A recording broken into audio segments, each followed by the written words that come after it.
ఏదైతే సాక్షి న్యూస్లో వచ్చిన డిబేట్ గురించి చాలా బాధాకరంగా ఉంది. మహిళల్ని అంత చులకనగా మాట్లాడటం,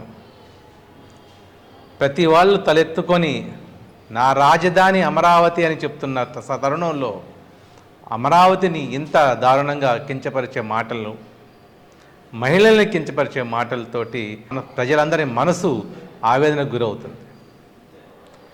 రాష్ట్రం అంతర్జాతీయంగా మనం ఫోకస్ అవ్వాలి, ఎలా అభివృద్ధి చేయాలని చెప్పి కూటమి ప్రభుత్వం, చంద్రబాబు నాయుడు గారు, పవన్ కళ్యాణ్ గారు, అటు పురంధేశ్వరి గారు, మోడీ గారు ఆలోచిస్తుంటే దాన్ని ఎలా కూల్చేయాలో ప్రణాళిక రాస్తున్నట్టు అనిపిస్తుంది. ప్రజలందరూ దీన్ని గమనించాల్సిన అవసరం ఉంది. ఎక్కడైతే స్త్రీ గౌరవించబడుతుందో అక్కడ అభివృద్ధి, సంపద చేకూరుతుంది.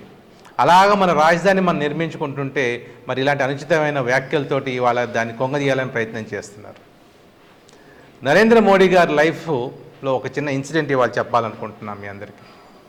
ఆయన ఒకసారి మీటింగ్ అటెండ్ అయ్యి ఢిల్లీలో రిటర్న్ వెళ్తున్నప్పుడు ఆయనకి రిజర్వ్ టికెట్ ఉంది, బర్త్ ఉంది, అన్నీ ఉన్నాయి. ఒక కాంగ్రెస్ లేడీ ఆ టికెట్ లేకపోతే వీళ్ళందరూ కింద కూర్చొని అవన్నీ పడుకోబెట్టారు పైన. అప్పుడు అపోజిషన్లో ఉన్నారు నరేంద్ర మోడీ గారు. అంత గౌరవం ఇచ్చేవాళ్ళు నరేంద్ర మోడీ గారు. ఆవిడ దిగి ఓపెన్ స్టేట్మెంట్ ఇచ్చింది, ఆ రోజు బీజేపీ వాళ్ళు అక్కడ ఉన్నారు కాబట్టి నేను ధైర్యంగా ట్రైన్ ఎక్కి రాగలిగాను. అటువంటి మహిళల్ని గౌరవం ఇచ్చే సంస్కృతి నుంచి అన్నీ ఉండాలి తప్పితే పార్టీసు ఇలాగ మహిళల్ని కించపరిచే విధంగా మాట్లాడకూడదు.